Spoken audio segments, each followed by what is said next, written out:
Hello, everybody. Welcome to this afternoon session on Zine Steganography at the wonderful Contemporary Artist Books catalog. I'm Jenny Tobias. That was my cat. I'm here with James Mitchell and Karina Reynolds to moderate this session. And here's the introduction. We're part of the organizing committee and will act as host for this session.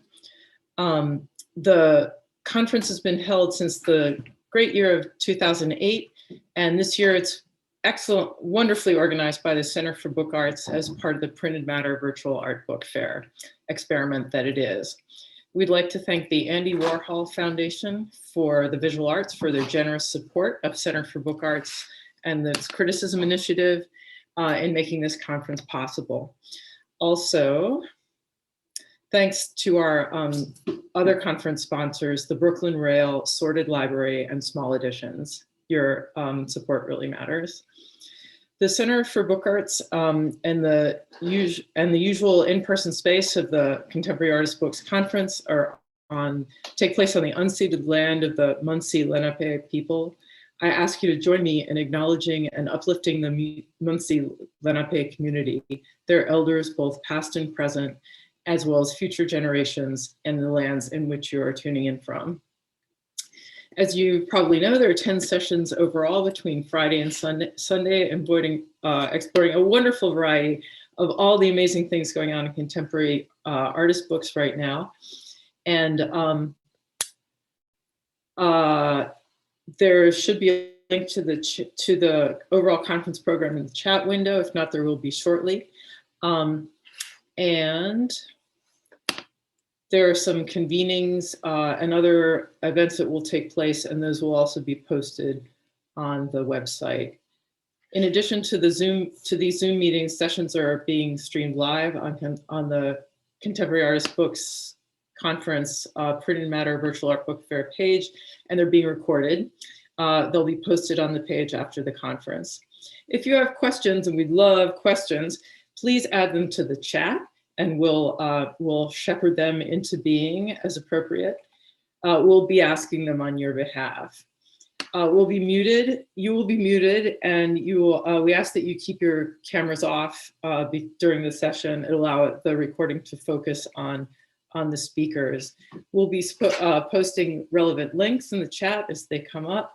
And if you need assistance during the session, just send a private message to anyone with CABC in their name in the chat. And without further ado, I'd like to introduce our lead presenter, Kira Simon Kennedy. Kennedy is the co-founder and director of China Residencies, a multifaceted arts nonprofit that has supported over 80 international creative exchanges since its inception in 2013. She was a fellow and mentor at New Incorporated, the New Museum's incubator for art, design, and technology, as well as the IFP Made in New York Media Center, which I totally want to check out. Creating Rivet, a platform to connect creative people with opportunities worldwide. I can tell you, I'm a big fan. She also produces independent documentaries, previously filming China's underground music scene for the record label Modern Sky. Kira, we look forward to your session. Thank you. Hi, everyone. I'm going to invite all the other presenters joining us today. Welcome, everybody. And we should figure out who is going to share the slides. Bear with us for 1 second. And it's fun to see everyone. Yeah, like everyone said, if you have any questions at any time, put them in the chat and we will get to them. And Josue, do you want to see if we can get the slides up on? Yes, for sure. Does that work? Beautiful. Cool. Hi. Welcome, everybody, to Zine Steganography. It's a big word. We're going to introduce ourselves really quickly. Thank you so much to the Center for Book Arts for having us. My bio was just read, so that's me. maybe we'll go alphabetically. Xiao, do you want to start?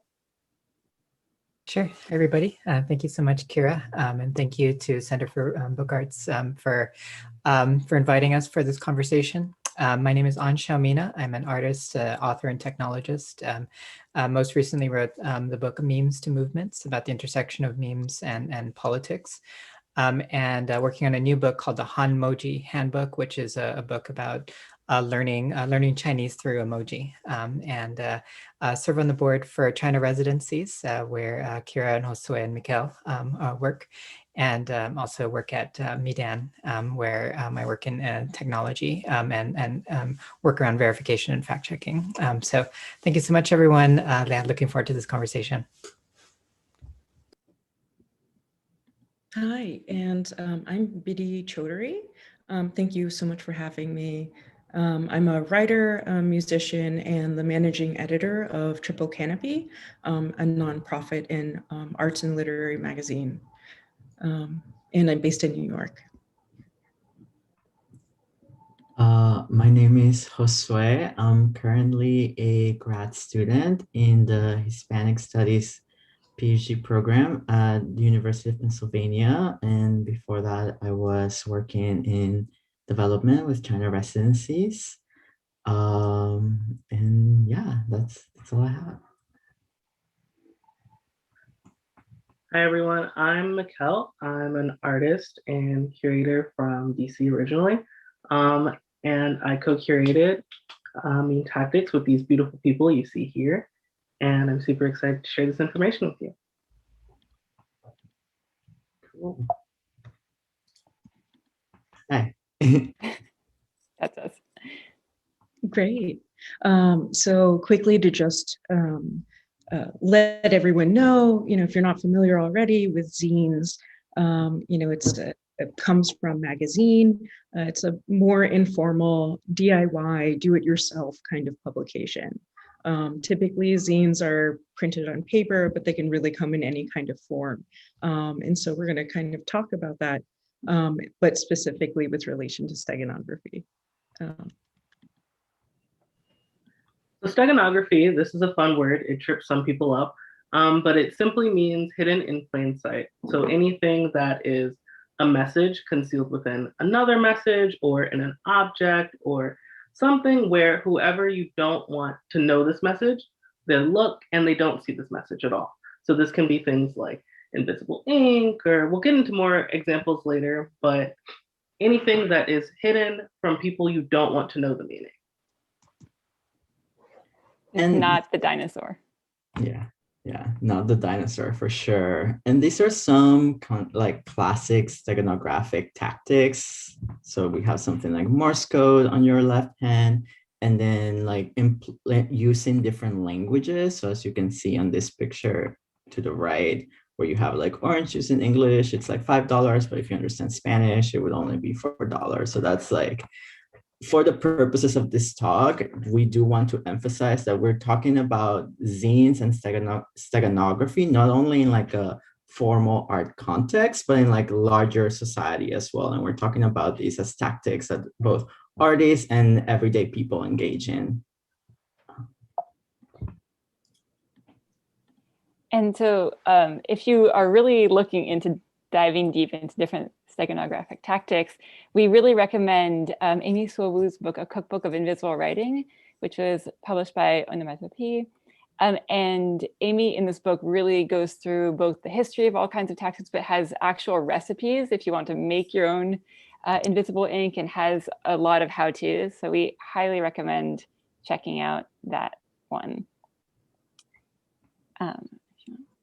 And then another project that we're going to talk about a lot today is a group of tools by the collective The Future of Memory, which I think Xiao might be in this event too, listening. I saw the name pop up, and they're really great. But there's a whole bunch of different tools out there that will help you convert your message into something that can hide a little bit more easily.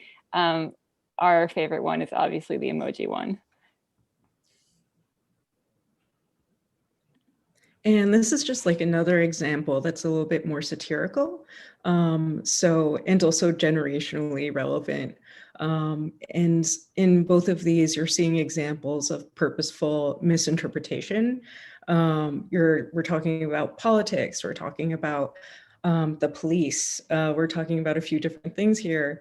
In the first one, there's this like invocation of like baby boomer, Red Scare, paranoia, and kind of making fun of it and you know, saying, yeah, mom, dad, that's what I'm texting about. And so in the second example, I think most people are aware of what ACAB means, but it's just in case, all cops are bastards. And so I think this is just a cute signal and a nod to other people who may be police abolitionists or share similar politics, and is now like printed on this extremely cute tote bag. And I think they also have sweatshirts as well. So another example of steganography that's pretty apt to our time at the end of Black History Month is on the Underground Railroad. There were a series of songs that enslaved people would use to explain routes, to explain where safe houses were, to explain when people were coming to transport people to different places. Other examples of this were things like cornrows and box braids, and these were things that people could use to put different routes of their escape onto physically their hair so they couldn't lose it. It wouldn't be like a map or something that could be traced or seen and understood by someone who wasn't one of those people who was escaping. And there's another example, a Greek story of someone who had tattooed a map onto someone's head. And then by the time they had gotten back to shore, it had been like a month or so. And so it regrew. That too is a fun implication of steganography. And a lot of these tactics come from both government spies, but also people who have tried to leak secrets about the abuses that governments are doing. And a lot of these more recently, if you think about the way Chelsea Manning went around sharing these videos, it was by burning evidence onto CDs and then labeling the CDs like Lady Gaga and different pop songs as a way to have the files be totally innocuous, even though the real things that were on there were really important evidence of the US military murdering civilians. And the flip side is sometimes people aren't even aware that there's things that can reveal documents. So Reality Winner, who was another person who was trying to leak government information, the thing that gave her away and why she's in jail right now is because printers have these tiny dot matrices, and there's an invisible to the regular public way to find out which printer printed what document at what time. And so when the Intercept published the leaked documents, it was very easy for the military to find out exactly what printer had printed that document and then trace it back to who the leaker was.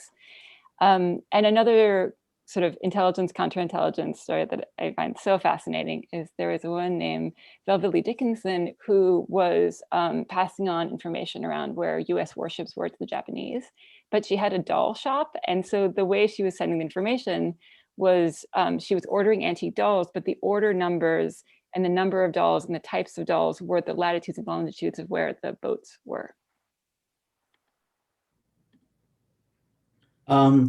So shifting gears a little bit, like Mikail mentioned, Kira, Mikail, and I both, we all were part of the Meme Tactics show, How Artists Innovate Media to Make Underheard Voices Go Viral, inspired by Xiao's book, From Memes to Movements.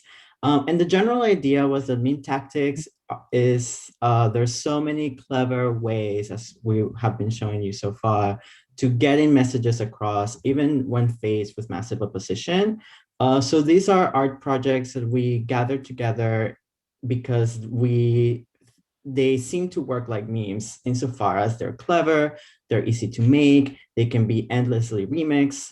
The tactics they use are either low cost or free, and they spread fast and fun. So something like zines. And so a lot of the objects of the art practices we're going to show kind of incorporate zines in unexpected ways. The exhibition is online. It's also kind of frozen right now in Philadelphia at the Center for Media at Risk. And I'm going to show you a little bit more in a few slides. So again, like the general, like we're not showing, all of the tactics we're showing are sharing information that at this point is public. So we're not sharing anything that is not, that is like strategically like obscured. And we're showing them because we think that these tactics, even though they're not necessarily taking place in somewhere like the US, where at least of the speakers here, we're all based here. Even though they're not, the tactics are not necessarily like based in the US or for a US context, like we do believe that there are learning materials. We need new tactics to constantly evade more sophisticated restrictions on communications. And so we want to share them with you in the spirit of hoping that you will want to like propagate these creative interventions in the public sphere and like engage yourself in your own kinds of meme tactics or steganographic zines, etc. Imagine a picture of the meme tactics zine library. So part of the exhibit was a zine library of zines by all the artists. But we wanted to show you, but it's kind of funny. I can't access the exhibit right now. It's still up, but the building where it's hosted is now a COVID testing site. I tried yesterday and they basically told me to go away. So that's also, I think, maybe we can talk about this in like questions later, but I also think that signals to some of the contradictions of the kind of like work that we're trying to do in terms of like working with institutions and like making these tactics that are very much about practical day-to-day life be part of more of larger institutional relations. So here's a picture from the opening in September. This exhibition was initially conceived to coincide with the academic year and opened in September 2019, and we were supposed to deinstall it, but in this, summer 2020. But of course, the pandemic has halted everything.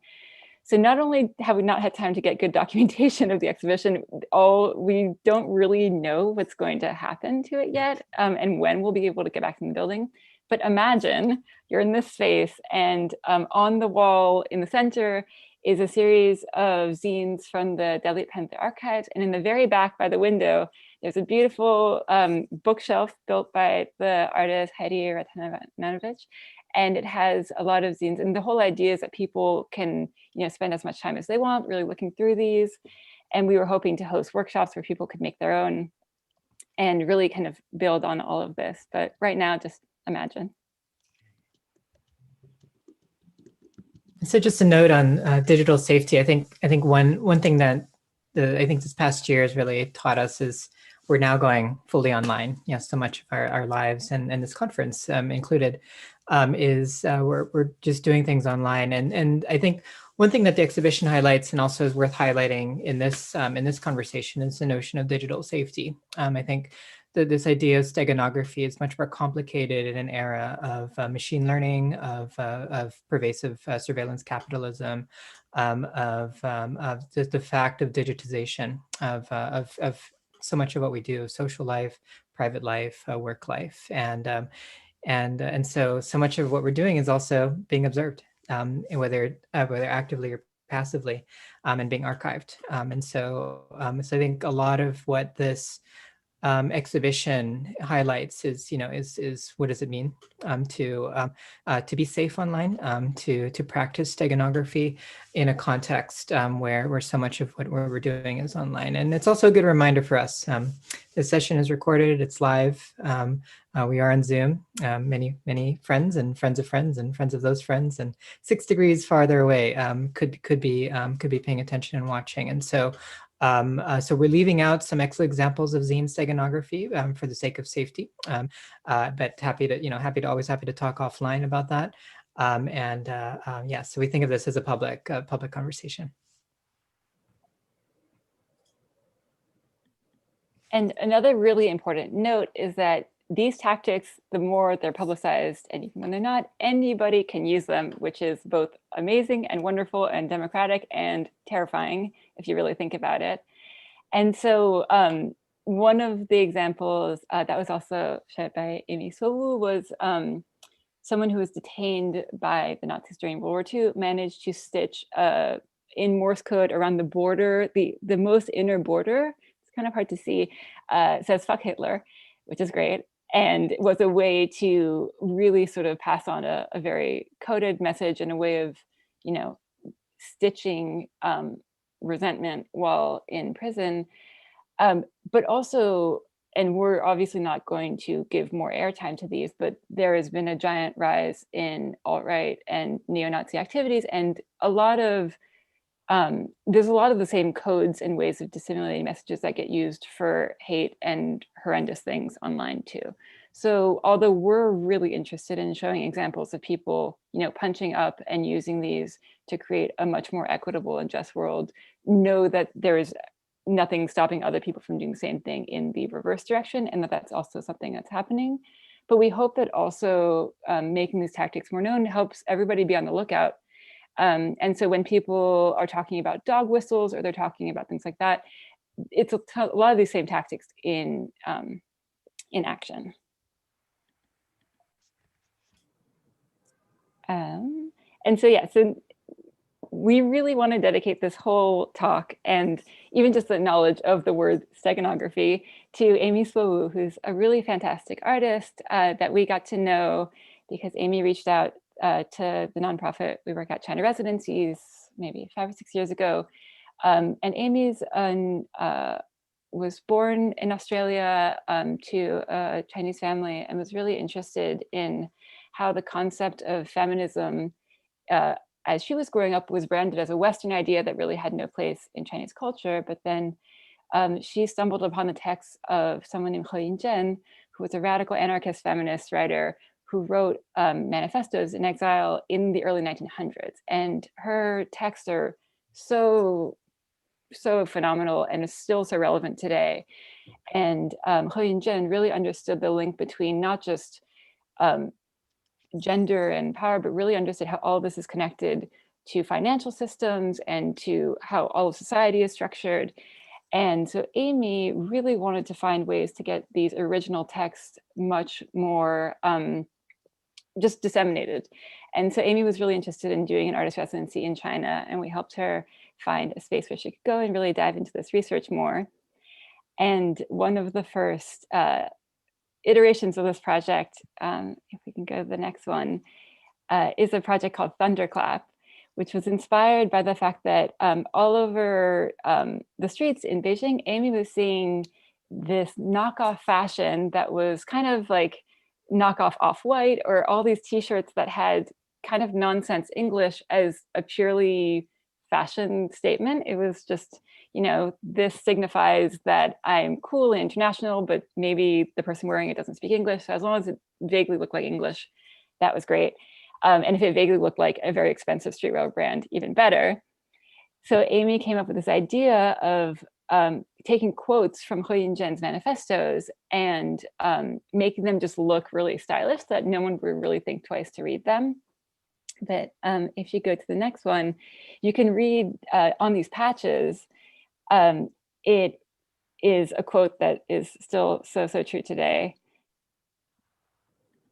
And so, yeah, in my view, the ultimate goal of women's liberation is to free the world from the rule of man and the rule of women. And this is from 1907. But then the only text in Chinese on this patch says,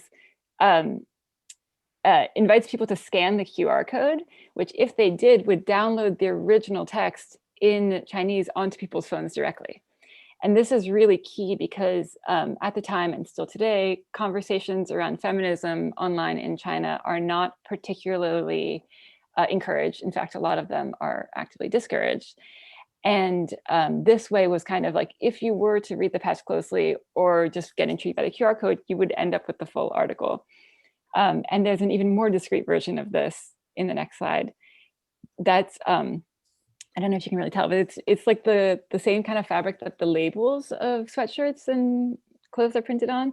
So if you even wanted a non-external way of hiding this in a piece of clothing, you could just fold that up and have that right in there.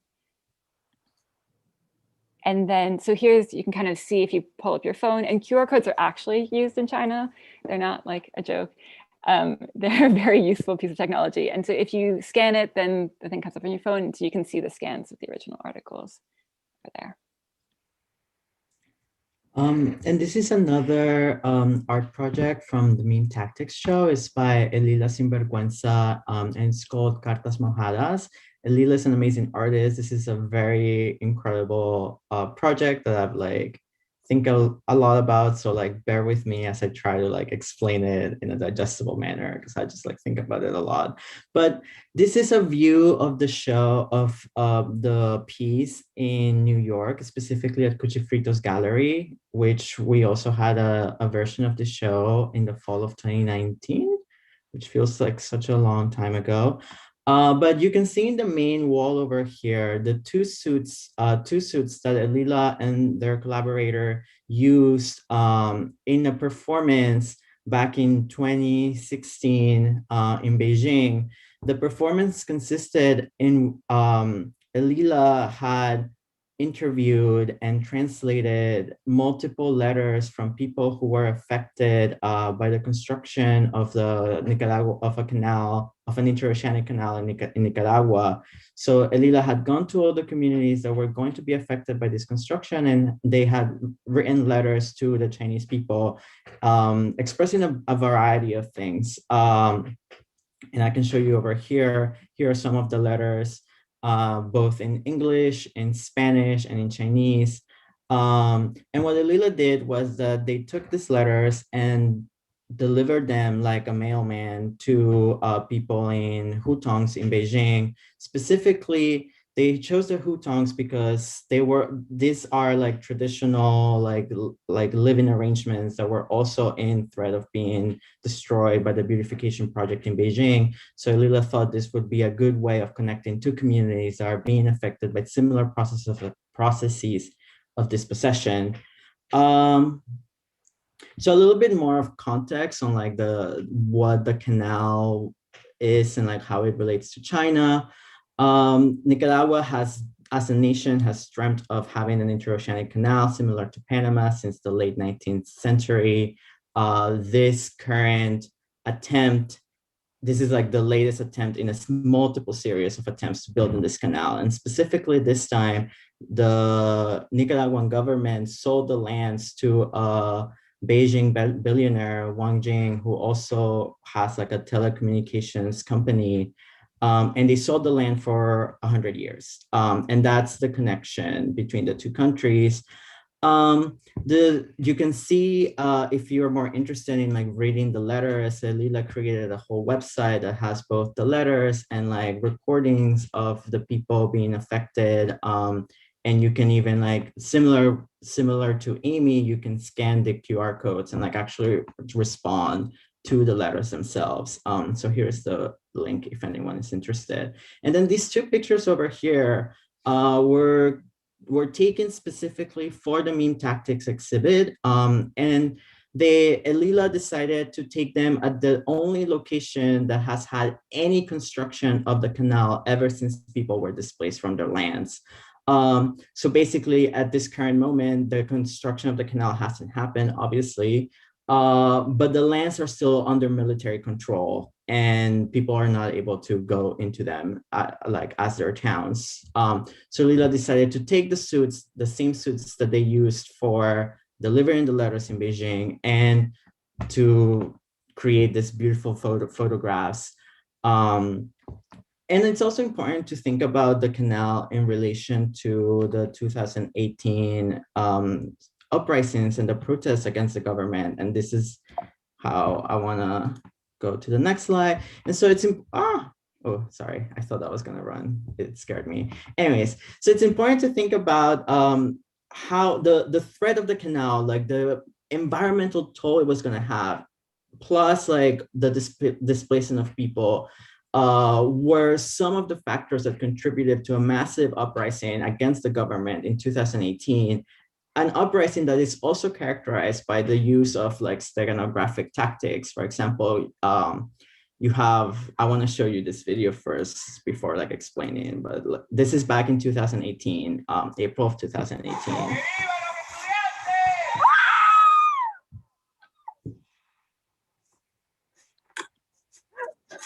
And so the white and the blue is in reference to like the Nicaraguan flag. And what they were doing is that they were like dropping all these balloons so that police would have to like individually pop them instead of like following the protesters or trying to intercept protests. And in the balloons, they would also leave these kinds of messages like hashtag SOS Nicaragua, so that people from their homes could follow the movement online because protests had been criminalized. And I think it's the description of this video on YouTube is particularly fascinating, and I just want to share a little bit of it. It says, 2 students in a motorcycle throw white and blue balloons as a symbol of protest against the Ortega dictatorship. Thugs at the service of the regime in an attempt to hide reality are being ordered to collect all balloons as they depict national symbols and are evidence of the nationwide protest. So I hope that we're just trying to show how Elila as an artist is both in conversation with the social protests and these movements, and like the tactics move in between like the practical realm of politics and the artistic realm. Another reason people turned to balloons in the first place was as the protests were growing bigger and bigger, the government tried to ban all gathering. So it's like, if you can't gather in person, then you can maybe send balloons in your stead. And one of the things that we find both extremely heartbreaking and really hopeful is whenever something gets blocked, people find a different way. And the thing that's forcing the ingenuity of these things is the constant repression. And so it's this cat and mouse game, but it's also something that's, you know, people in Nicaragua at the time had so many grievances against so many things that there was kind of this never-ending interest in being like, okay, well, if we can't do this, we'll try this. And a lot of those things, it's not really a conflict that made a lot of the news. I mean, there's so many other things going on in 2018 for Elila, who had to seek asylum and, you know, is involved in a lot of projects that were quite dangerous at the time. One of the most frustrating things was that very few people even had a sense of, you know, where Nicaragua was or what was going on and why this was important. And I think these movements aren't necessarily about sort of like pure censorship, but there's also just the things that don't make the news and don't get known about that way. And so for us, that's another thing that we want to amplify, is things that these things are happening all over the world. Mm-hmm. Yeah, and another example of how these things are happening all over the world and across time is the Delete Panthers archive, which is a multimedia archival project on the Delete Panthers. And so to just, again, contextualize a little bit, again, all of these projects are very dense and they are all dealing with like very local historical kind of like context. And it's important to like understand how the tactics relate to that, to like the concrete situations. So the word Dalit, if you're not familiar with it, literally means broken or downtrodden or scattered. But in this context, it's a specifically political and social category. It refers to people in India and the diaspora who have been structurally exploited and discriminated for centuries, with the justification being that they're outside the Hindu caste system and therefore untouchable. So its current usage, both like today, but also like back in the 70s or with the Delete Panthers, is an act of reappropriation with a very, very long history. And it's very similar to other acts of reappropriation of slurs by social movements in the US. So the Delete Panthers was a political organization in Bombay that sought to combat caste discrimination during the 70s and the 80s. It's an explicit kind of reference to the Black Panthers, and there is a communication that both movements, like the Black Panthers were aware of the Delete movements, and there's like articulations of like international solidarity. And then many of the members of the Delete Panthers movements were poets, they were novelists, and there were artists who created their own publications because they were locked out of mainstream establishment by upper caste Hindus. So the project by Shrujana Nayantara created replicas of zines from the Delete Panthers movement. And you can see some of the ones that we had in the Meme Tactics show over here. And I want to show this one in particular, this tiny corner over here. These are tiny replicas of like bus tickets that you would have gotten when getting on a bus in Bombay. And in the back, I don't know if you can see it over here, it's like scribbled, but they would write poetry and like short stories or like aesthetic reflections. The whole movement was like engaged in this like modernist experiments that combine form, combine material, and combine content to criticize upper caste supremacy in India and the diaspora. And this is why we still think that they're relevant today for not only caste struggles, but all other forms of social struggles.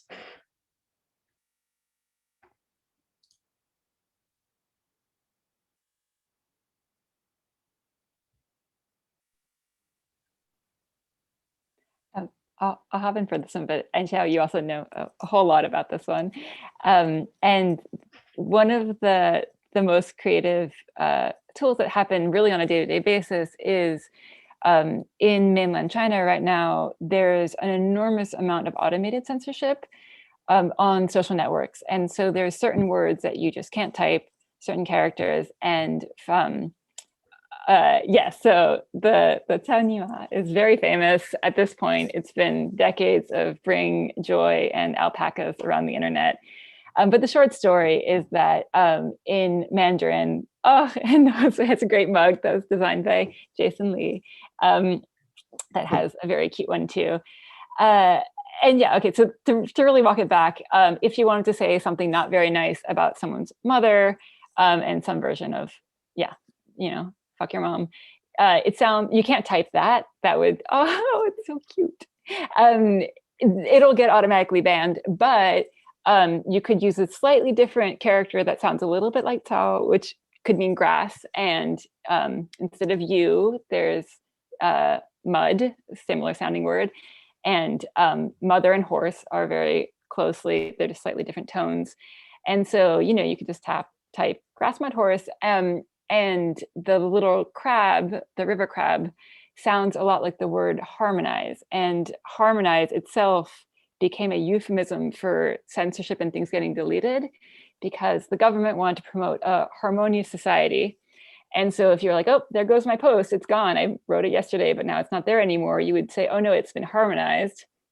But if you can't say that anymore, you could just post a little emoji of a crab. And it was this kind of constant, like, okay, I can't do this one, let's go one over closely. And a more recent example is when the Me Too movement broke out and the hashtag was trending. That was also something that the government was very eager to clamp down on because like many patriarchal societies, they were really not interested in people airing grievances.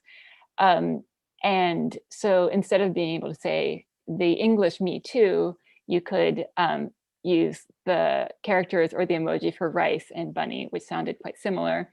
And that would be one way to get around it because, you know, they're not going to ban all mentions of rice on the internet in China. So one thing I find interesting about these homophones is just this idea that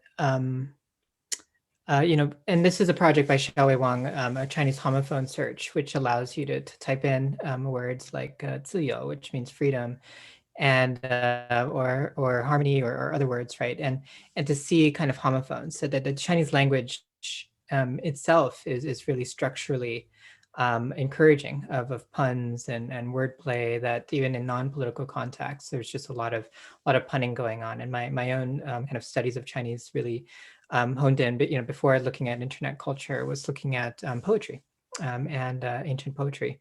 And that you know, since you know Tang Dynasty and earlier, the Chinese language is just very encouraging of this, and so that kind of creates two problems here, and I think this homophone search is actually like a really rich place for that, because the ease with which one can search for homophones as a human you know, allows for that creativity, and so in a kind of an input system on a phone. Chinese is input using the pinyin, so using Roman letters. And so when you're typing that in, algorithmically, the iPhone or Android interface will then suggest other words.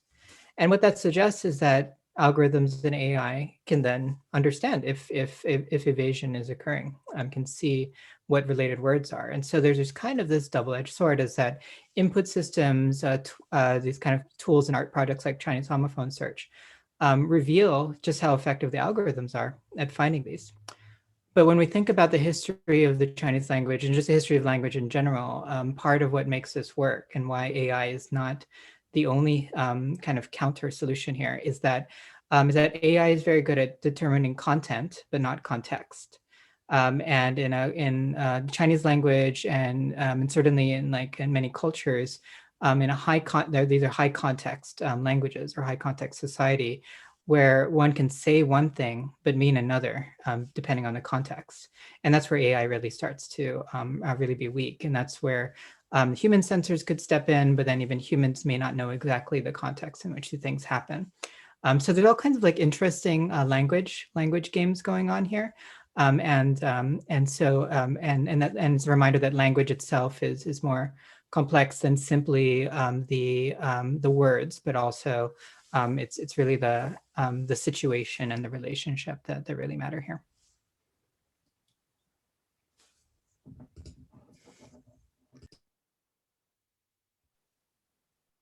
Next.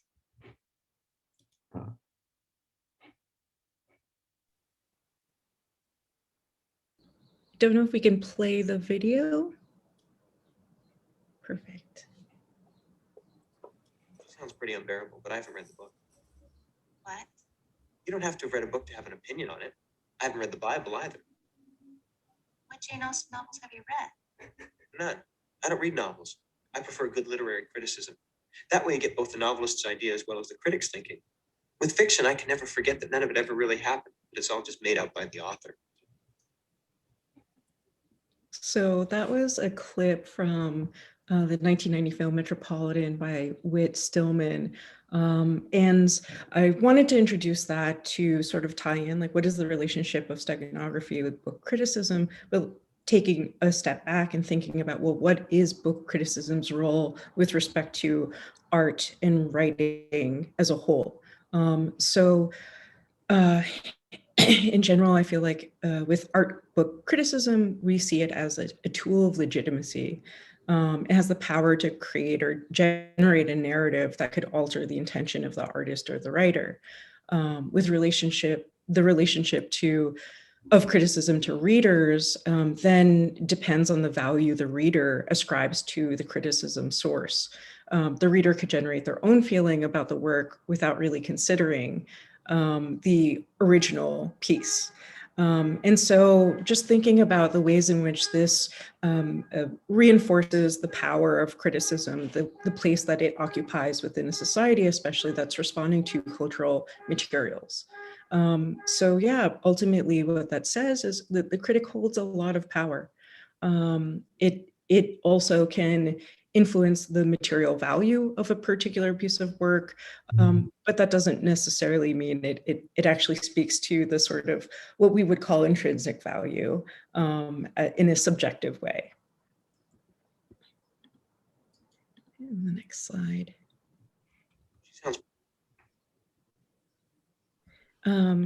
Yeah, so just thinking about the ways in which now we've seen all these different examples of how memes, fashion tools, web tools are employed to kind of access a different kind of space, to subvert the sort of institutional structure of the critic.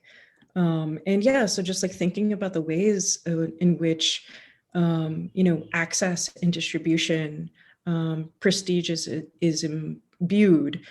These are all questions that come up when you think about the relationship between these things. I don't know if I think. Yeah, and one of the really interesting points is all of these projects weren't created to be shown in museums. They weren't intended as, highbrow art. They were meant to be, creative ways to get messages across. And I guess in our sense, we feel like in the version where we've become curators, we've kind of taken these objects on a detour and put them together when we've been invited to, as a way to start discussion, but also as a way to sort of use this detour to get these objects in circulation more.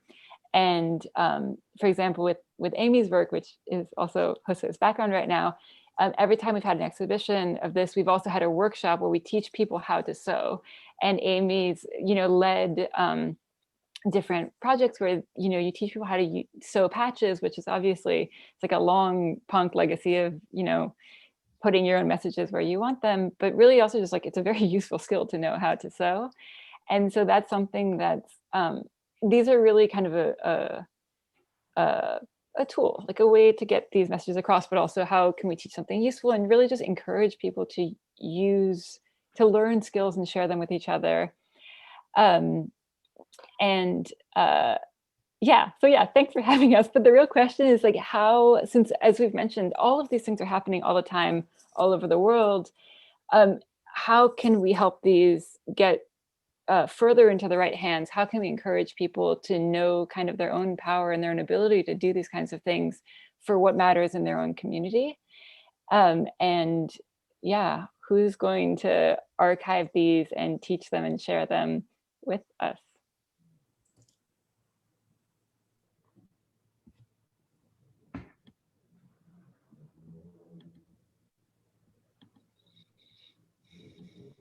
So yeah, if people have questions or comments, we could just start moving towards like the more conversational aspect of the talk. So maybe I'll stop sharing our screen and we can chat.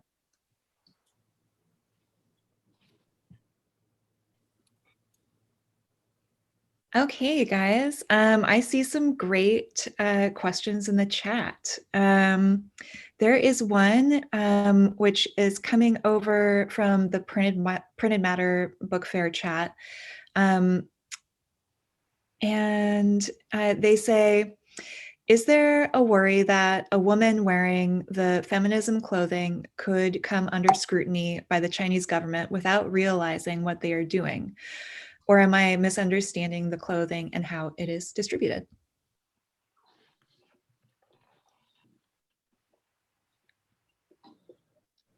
I mean, very quickly, yes and no. Hypothetically, yes. In practice, no. Because these are so well designed to blend in and just look like clothes. And like we showed with the tote bag and the Marxist memes, there's an enormous amount of plausible deniability where someone wearing it could just be like, oh, it's just a cool piece of clothing. I don't even speak English. And that's kind of where the cleverness of this is going on. If they were the ones on their own personal WeChat, like their version of Twitter, sort more or less, saying like, I read this essay and I agree with this feminist anarchist theory, that's a much more dangerous thing than wearing a shirt that has a cool quote on it in a different language. And so, but again, one of the things that is dangerous in places like China is the mass movement aspect of it. One individual sharing one historic quote in a sort of art context is much less risky than trying to have a megaphone and saying, we think everyone should rise up around this issue. I hope that answers the question. But yes, please keep them coming. So there was another, or yeah, does anyone else have a comment on that? There was also a question from David Solo and concerning kind of that double-edged sword that that I think you were describing about, David, maybe you can put it better, but the idea of how the relationship between exposing and explaining versus endangering. Can you speak to that a little bit more?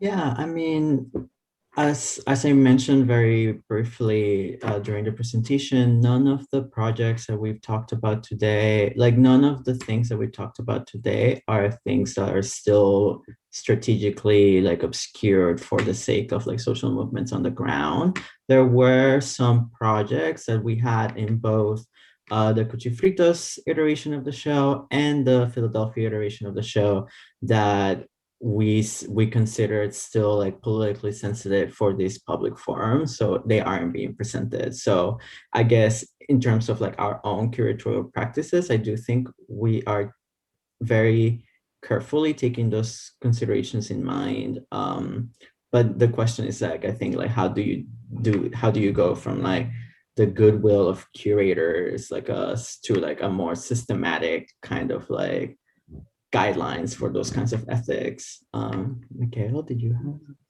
have? Yeah, I think that's been a really important ongoing process as we continue to share this work and as we continue to talk about it. Like even when we do conferences like this and other conferences, we're like, okay, can we still include this? Like, is this still safe for these people on the ground? And I think, yeah, until we have like almost how there are journalistic standards for reporting, like a mimetic standard for keeping these tactics available for people, as well as safe for the people who've made them. I think just on a case-by-case basis, like, is this safe? What would be the worst case scenario if this got out? How can we keep these people safe while keeping their information spread? And I mean, yeah, that's the whole point of it. It's more of an art than a science. Yeah, it's a great question. question. Also not. Oh, go ahead. Go ahead, Jennifer. Oh, please. it just occurred to me coming from like the archivist librarian side that like in archives there's it's also a double-edged sword, but there's ways of ingesting information, but then making kind of permissions and layers and time spans to respect, to try and strike some balance between the people who want to learn about it and the people who made it.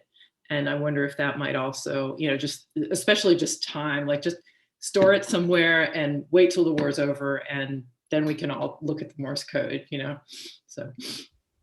Yeah, and I think one thing that also makes this complicated these days is the kind of ease with which digital archives and digital texts can be scraped, right, and then used to train machine learning systems, things like that. And so sometimes, like just like with offline exhibitions, sometimes an offline thing is public in a different way than an online thing is public, and so these, just like Mikail was saying, kind of a mimetic ethics.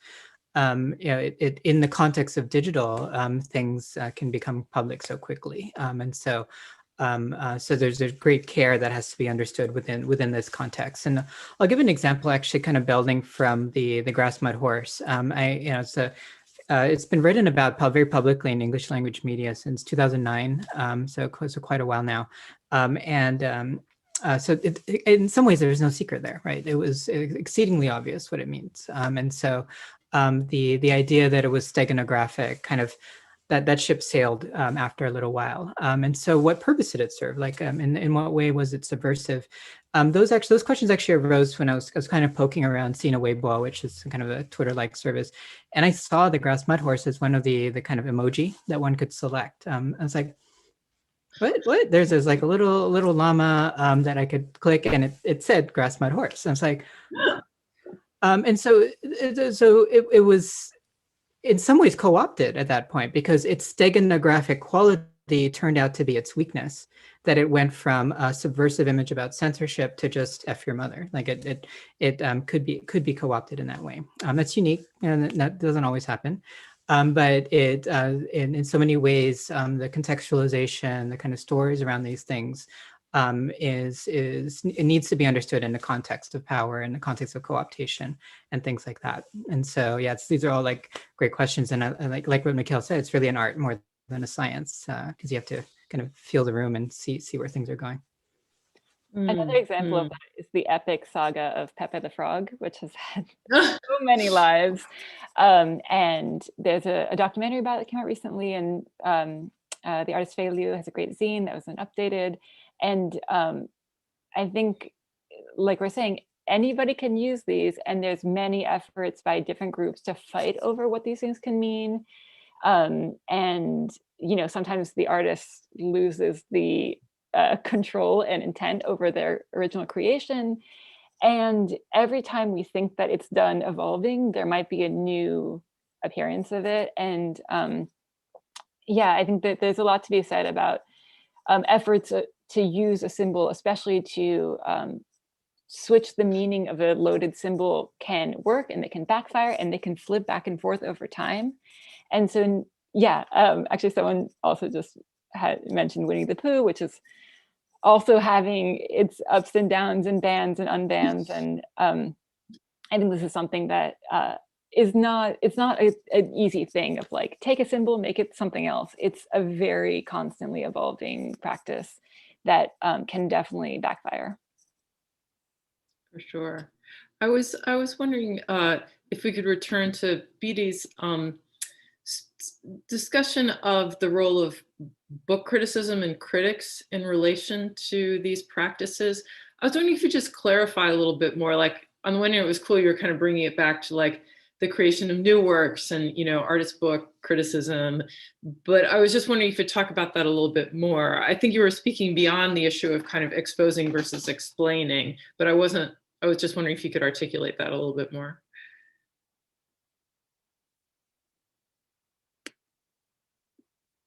You're muted. Sorry, thank you. Steganographically. Well, I think it's like an issue of like considering who all the actors are, the audience of the material itself, the meme, the zine, and then the ways in which it's interpreted. So, you know, when you think about the art critic or the book critic, they hold a certain power that then makes the accessibility of the work be really specific. And then they also create this context in which something is going to be accepted or communicated to a public. There's this like active almost translation that happens. And so when we think about the ways in which like these imageries are co-opted by different people, it's like, well, the critic has this sort of sense of authority that I think the average layperson or random commenter on like a YouTube video does not have. And so it's this different power that I think that is worth considering, especially with regards to steganographic like zine creation and other kinds of cultural products. Like if you don't have the avenue of like a book critic or an art critic, you know, spreading the word of this artifact, where does it exist? How does it exist? And I think that, you know, it comes into, I think again about like the question of archiving, the ways in which we create context for people to reconstruct a narrative based off of more empirical evidence, rather than to then create something based off of one person's interpretation of that matter. Mm-hmm. Mm-hmm. Cool. Let's see, Leslie offers a question or a thought. I wonder if hijacking alt-right dog whistles and embedding anti-racist messaging might hurt more than help in these this discourse between kind of polarized parties. Definitely. I mean, I think one example that that was happening a lot is like people were trying to make clever comments on the MAGA hats, but from far away, it looked like a red hat with white text, and it was terrifying anyway. So even like, you're not going to try to get close and read if it's a clever joke about it. It was still a hate symbol, and just made it look like there was more people wearing MAGA hats than there actually were. And so I think that's definitely something that happens. But I think one thing that I want to point out is there's a lot of really great grassroots organizations and researchers who are documenting hate symbols and are keeping track on Twitter about, and on all public forums and the really scary 4chan, 8chan ones too, and trying to keep track of what the messages are, not so that they can do some commentary on them, just so that they can know what they are. And we're seeing that citizen groups and just individual researchers are much better at this than the people who allegedly are supposed to be protecting us from this. And someone had a question earlier about the Capitol. And I think that's, if we're going to be able to monitor and stop things like that in the future, a lot of it will be learning to interpret these codes, not necessarily so you can, you know, make an art project about them. It's so you can actually just know what they are and stop them. And if the tech platforms were actually interested in the kind of moderation that their terms of service say they are, those would be the things that they would be banning. And one kind of double standard is that people are very happy when it's, dissidents in a different country using these tactics, and they're very upset when it's, very violent hate groups using them too. And I think when we talk about needing better moderation tools, it's exactly what Ansha was saying earlier about we need to have human moderators who can interpret the context and see the difference between a joke that's criticizing an unfair system of power versus someone who's actually trying to harm someone. Yeah, and I wanted to tag in on that earlier when I saw the Capitol comment, because that specifically wasn't a good example of like anything mimetic. Like they were just very outright planning on these platforms, and they just weren't being checked, policed, or taken seriously and just allowed to function in that way. But I think there's this undercurrent of an idea that people think that the right just doesn't meme or doesn't meme well. And then we'll have things like over the past couple of months, like the Tradwife, like Wojak memes, and like we'll have all these like different memes with like anti-Semitic or like dog whistle origins just come to the mainstream. And I think, like you said, it's important to just find those and identify those so people aren't passing around these harmful symbols like unknowingly. Got it. Speaking of passing around symbols, it's now 4:30. My clock is symbolizing the end of a session, and this has been totally wonderful. I see there still are some more questions and eager audience members still here. So as with other sessions, we're going to conclude the formal session, stop recording, and then people can hang out and unmute themselves for the next 15 minutes. So I'd like to thank you very much. I've learned so much and have lots of interesting steganographic messages to go and figure out how to embed. So thank you everyone for coming.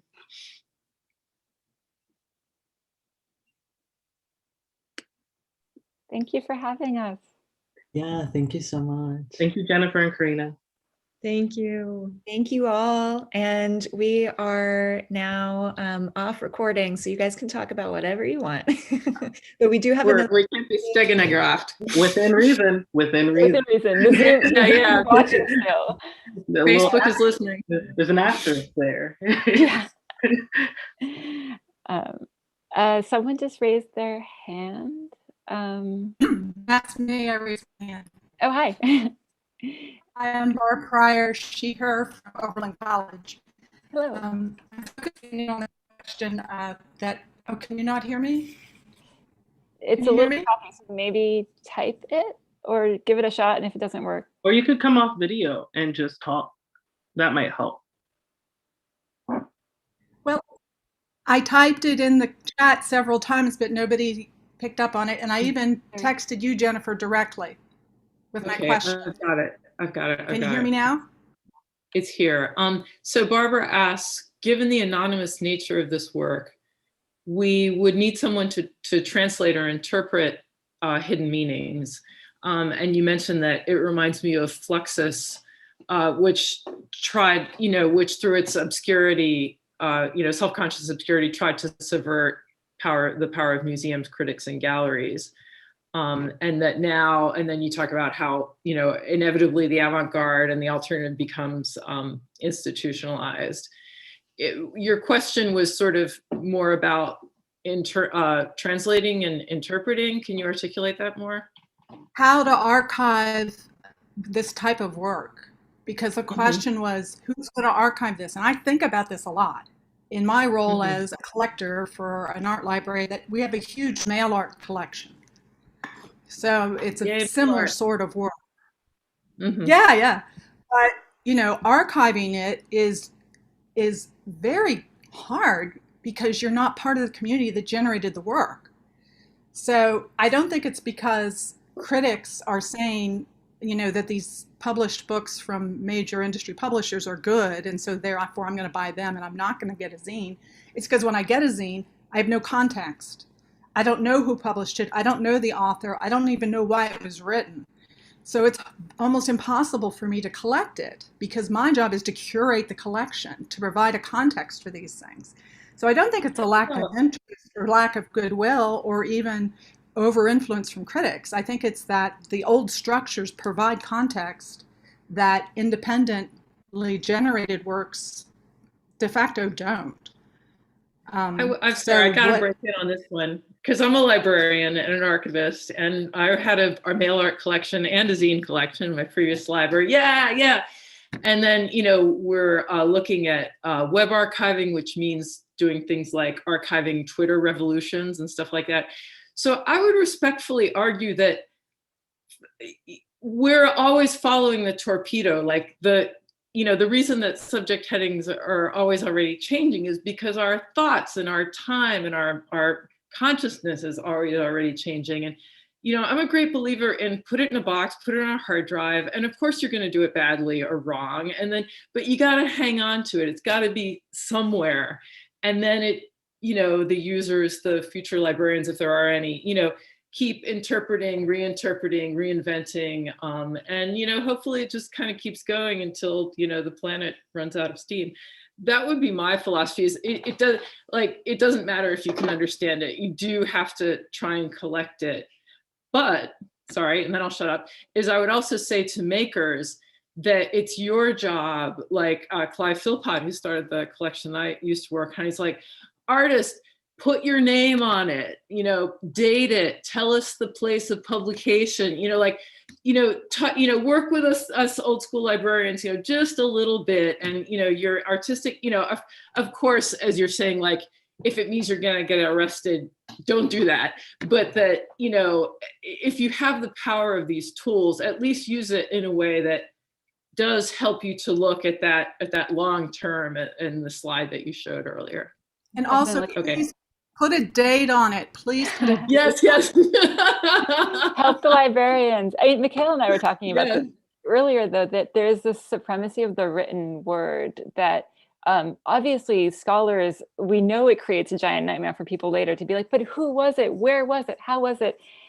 Sometimes that information is available. Sometimes it's very deliberately omitted. Sometimes people didn't think of it. But I think in our case, none of these artists were anonymous, and in some ways we had a hand in helping create the project.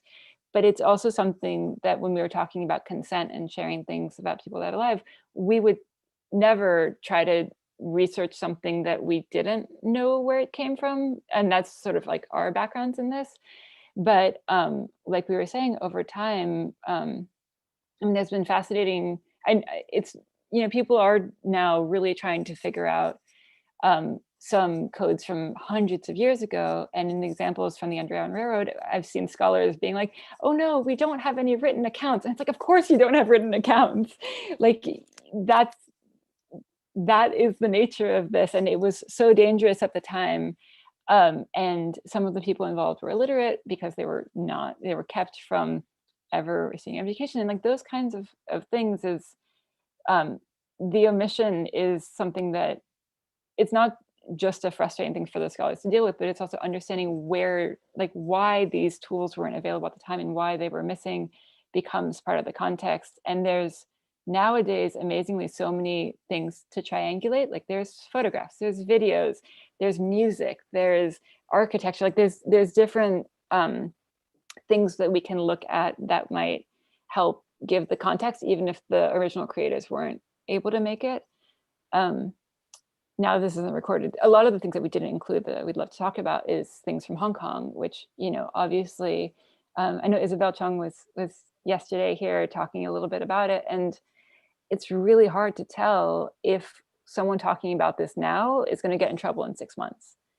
And so, in 5 years or so, I think a lot of museums in Hong Kong are wondering how they should archive all of the reactions to the ongoing protests and the previous protests. And, it's very, very risky to try to do that right now. But, just to let you guys know, we are still live streaming though. Sorry. Anyway, I don't think I said anything terrible, but again, some things might get people in trouble, and we are very much trying to not do that. And a lot of librarians will have to deal with this when they can. And I think what I think what I enjoy about this more than like other curatorial projects that I've seen and helped with is that just memes kind of defy this kind of classification, this kind of pinning down exactly who the author is, exactly why it was made, or when. And like, you know, we get close because it's all on the internet. The internet's forever, and we can see, oh, this is where it surfaced. This is where we start seeing like it get mixed up and changed. And I think at some point we just kind of have to come to peace with that. Like we just might not know the exact origins, the exact whys.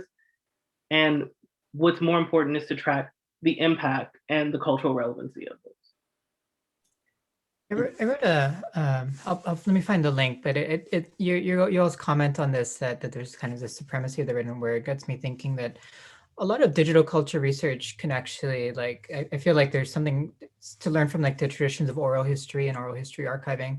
That so much of digital culture it's actually, it looks like the written word. It looks like printed material, but it actually behaves like oral culture, meaning it's not necessarily like who you said it, but the context, there's an assumed ephemerality, even if that's not true. Obviously, many things are archived, including this talk, which is being live streamed on YouTube, and also the kind of call and response nature of a lot of oral culture is also reflective in digital culture. And so, so in many ways, sometimes, at least my methods as a researcher, it starts to look more like, in some ways, like what I've seen. I'm not an oral historian, but what I've seen of oral history is, I'll just talk to people. I'm like, oh, what was this? What did this mean? What was the context here? Why was this all happening? And it kind of increases the importance of empowering community members, people who've been part of this. Just as the creation of media has been decentralized, we might also think that the curation of media can also be decentralized, that maybe we can empower people to create archives that can help elucidate things for us. Yeah, no, you definitely want, and it's funny because as libraries are, libraries are starting to kind of, or old school libraries are starting to centralize, at the same time that thankfully centralized authority is breaking down. So you do get, multiple, mirror sites, sites that pop up when one is suppressed, that the decentralized storage goes with decentralized interpretation, it seems to me.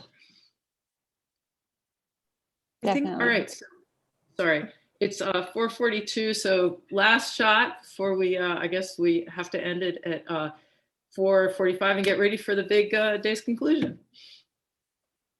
And yeah, shout out to Xiao and the poor image, the crispy memes, the deep fried ones that get copied over and over again.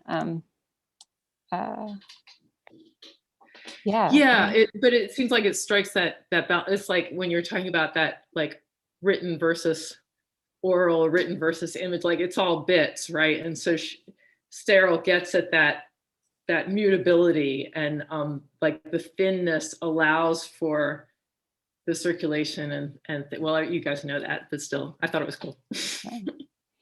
One of my favorite punk flyers, instead of having address, it says "Ask a Punk," and things like that. You got to ask someone who is around, and if no one's around, ask someone who's a friend of someone, and that's also, I think, just makes the research side of it much more exciting. Like you can't deal with the objects without dealing with the people, because the objects don't exist in a void.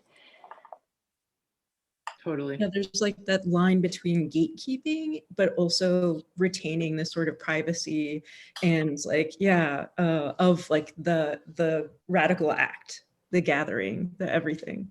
Right. Is the gate protecting? Is a gate keeping someone out, or is it protecting somebody? And like when you open it, it's a great metaphor.